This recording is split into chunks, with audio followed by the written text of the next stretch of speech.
Hello everyone, Minute Plus Meditation here. It is Thursday, May the 16th. We continue with the Acts of the Apostles. Remember today,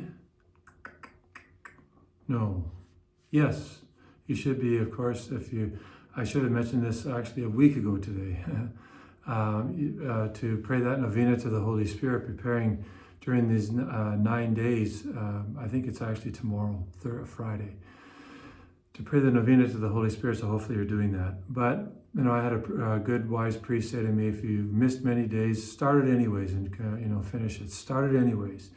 Don't get obsessive compulsive about these things. Oh, I didn't start on the first day or the fourth day. Start it anyways and do what you can. Okay, over to the Acts of the Apostles. So Paul is basically captured by the crowd. He's put in the middle of the Sanhedrin. When Paul noticed that some were Sadducees and others were Pharisees, he called out in the council, "Brothers, I am a Pharisee, a son of Pharisees. I am on trial concerning the hope of the resurrection of the dead." Talk about strategic surgery here. Paul knows exactly what he's doing.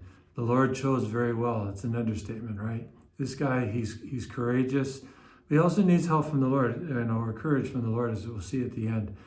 But he knows exactly what he's doing. The Sadducees didn't believe in the resurrection. The Pharisees did. So, he's being honest in a way, but he's also divide and conquer, right? Because he knows they're not going to get along. He knows they're not going to come to a peaceful resolution. They haven't got time, to be foes that unite over a greater foe, that kind of thing. So he mentions this, and the tribune has to actually pull him out because they're going to kill him. This stuff is violent.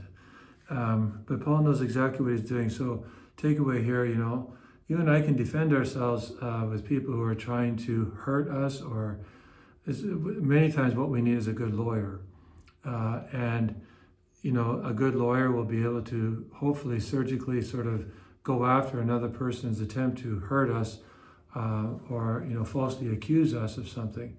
And Paul provides, you stand up for your rights. We have rights. And people should not be allowed in any way whatsoever to trample on those rights. Paul had a right to say this stuff.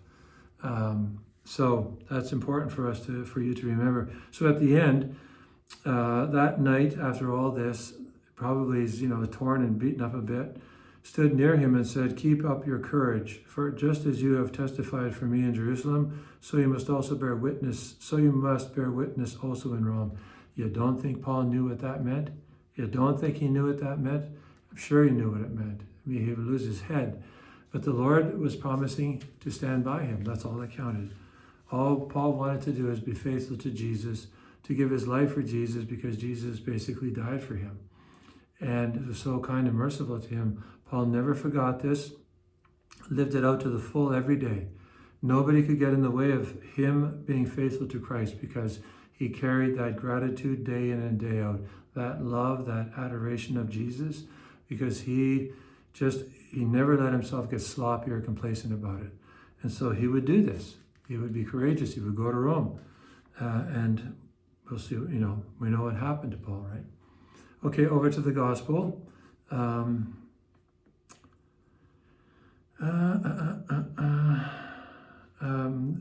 This is, again, continuing with the high priestly prayer. So Jesus looked up to heaven and said, "I ask not only on behalf of these, but also on behalf of those who will believe in me through their word, that they may all be one. As you, Father, are in me and I am in you, may they also be in us, so that the world may believe that you have sent me." So who do you think Jesus is talking about?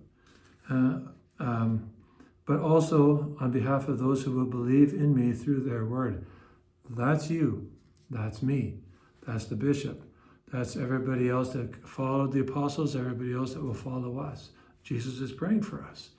He's praying to the Father in heaven, the first person of the Trinity. He's praying for us, that we be faithful, that we believe first, in the apostolic teaching, and that we pass it on to those who are, sort of with us, or the young, or our colleagues, or our friends, and so on, because it has been passed on to us. Now it's our job to pass it on to others through our words, through our actions, and basically through our words and actions.